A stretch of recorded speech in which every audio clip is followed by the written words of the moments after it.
ইসরাইল যখন হাত দিয়া ধরে তো রুহুটা তার কলিজা থেকে টেনে ছিঁড়ে ফেলে, আর তখন এই রুহু আইসা এই কণ্ঠনালী এইখানে হুলকুম এখানে এসে আটকায়, তখন এটা বাইরও হয় না ভিতরেও যায় না, তখন সে ছটফট করতে থাকে। আল্লাহ তাআলা বলেন তোমাদের কারোর কণ্ঠনালীতে যখন আইসা রুহু আটকায় তখন ওয়া আনতুম হিনা ইদিন তানজুরুন, তোমরা তো ডানে বামে সবাই দেখতেছো লোকটা ছটফট করতেছে, মৃত্যুর মুখে মুমূর্ষ, জান যায় যায় যায় যায়। আল্লাহ বলেন ওয়া নাহনু আকরাবু ইলাইহি মিনকুম ওয়ালাকিন লা তুবসিরুন, তোমরা যদিও দেখতেছো না বান্দা, আমিও তো এখানে আছি।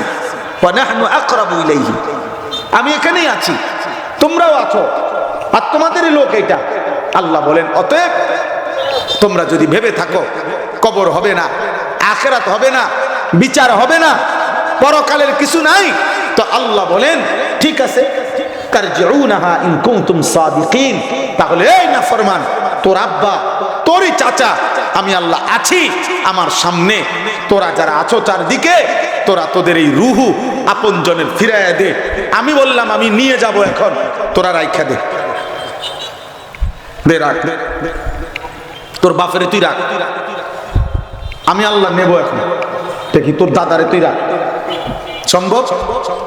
কথা বলে না সম্ভব? বলো না নওজোয়ান সম্ভব? আল্লাহ তো চ্যালেঞ্জ করছে, আয় তারজিউনাহা, ফিরাই দে, তোর বাপের রুহু তুই ফিরাই দে। তোর না অনেক ক্ষমতা, তোর না দল বড়, তোমার না কর্মী আছে, তোমার না সন্ত্রাসী আছে, মাস্তান আছে, চাঁদাবাজ আছে, লাঠি লুড়া আনো না কেন? তোমার বাহিনী খবর দাও না কেন? ফিরাও। এই জন্য দোস্ত, নওজোয়ান, কিশোর যুবক, বাড়াবাড়ি করো না। ইদানিং কালে আইসা তোমরা গ্রামকে গ্রাম, তোমাদের ইতিহাস, তোমাদের বাবা দাদার রক্তের ঘামের কি পরিমাণ ঘাম ঝরে এক একটা ফসলে খেতে, তুমি জানো না। এই প্রখর রৌদ্রে, এখন তো রৌদ্র নাই, প্রচন্ড গরমের রৌদ্রে তোমার বাবা, তোমার দাদার, তোমার ফ্যামিলির বড় মানুষগুলোর কি পরিমাণ ঘাম ঝরে প্রতিটা খাবারের খাদ্যের সাথে, প্রতিটা ফসলের সাথে। এই পরিমাণ রক্ত পানি করা ঘামের মেহনতের টাকা তা কষ্ট করে আইসা যখন জমায়, সেই কষ্টের ঘামে ভেজা, রক্ত মাখা, পানি ঝরানো, ঘাম ভিজানো টাকায় তুমি নারী দেখো, ছবি দেখো, উলঙ্গ দৃশ্য দেখো, মোবাইলের নর্তকী দেখো। আহা, মুসলমানের বাচ্চা মুসলমানের ঘরে জন্ম নিয়া এক ওয়াক্ত নামাজ পড়ো না, 365 দিনে, খোদার এক বছরে কোনো দিন ফজরের নামাজ জানো না কখন ওয়াক্ত হয়। আহা নাফরমান, মুসলমানের ঘরে এমন নিকৃষ্ট হইলা কেমন? আল্লাহকে এমন বলা কেমনে ভুললা?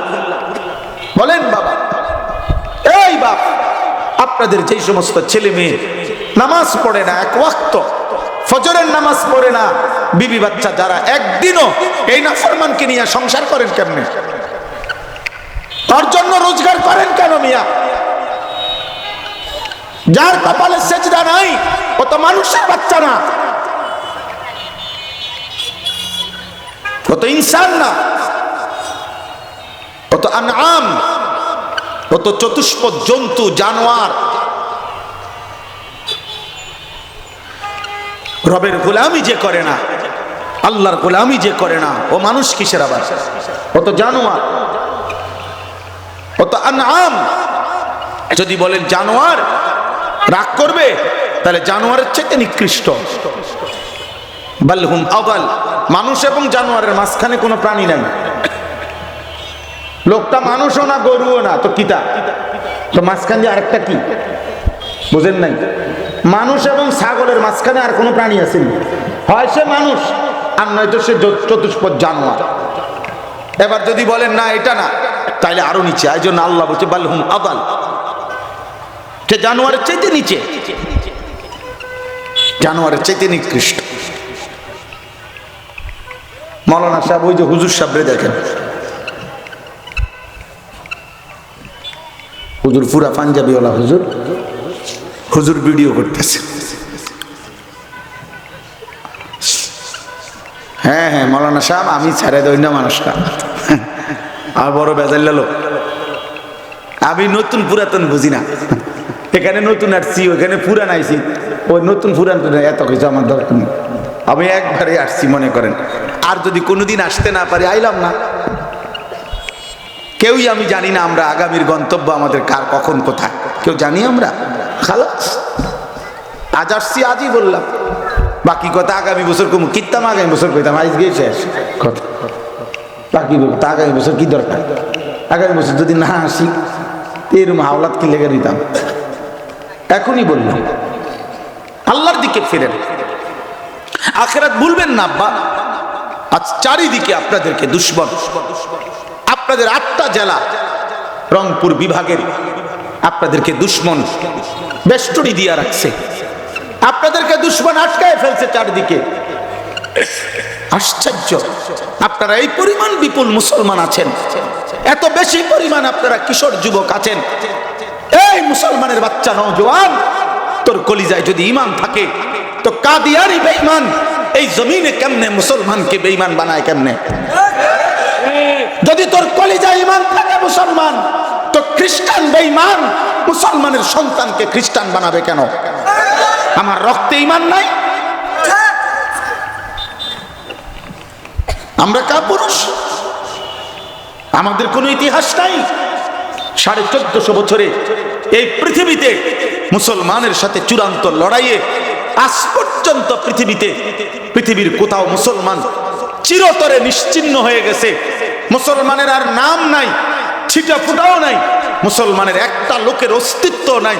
আল্লাহর জমিনে এমন কোন জমিন এখনো পৃথিবীতে নাই। ইসলাম সূর্যের মতো, সূর্য কোনো একদিকে যদিও ডুবে আরেক দিকে উঠে, এজন্য পৃথিবীর কোথাও কখনো কোনো আল্লাহর কুদরত এটা, মুসলমান যদি কোথাও নির্যাতিত হয় অন্য জায়গায় ইসলামের বিজয় ওড়ে। এজন্য গাজা এবং ফিলিস্তিনে যদিও মুসলমান নির্যাতিত, আফগানে ইসলামের পতাকা উন্নত। ইসলাম চূড়ান্ত হারে না, ইসলাম চূড়ান্ত ডোবে না। আল ইসলামু ইয়ালু ওয়ালা ইউলা আলাইহি, নবীজি বলছে ইসলাম বিজয়ী থাকবে, আগামী দিনেও ইসলাম বিজয়ী হবে, আল্লাহর দ্বীন টিকবে। কোন ভণ্ড বেঈমান, এই কাদিয়ানি বেঈমান এরাও থাকবে না, কোন বেঈমানি থাকবে না। ইসলামের বিজয়ী হবে, কোরআনের বিজয়ী হবে। আজ চারিদিকে আমি সব জানি, আমি আপনাদের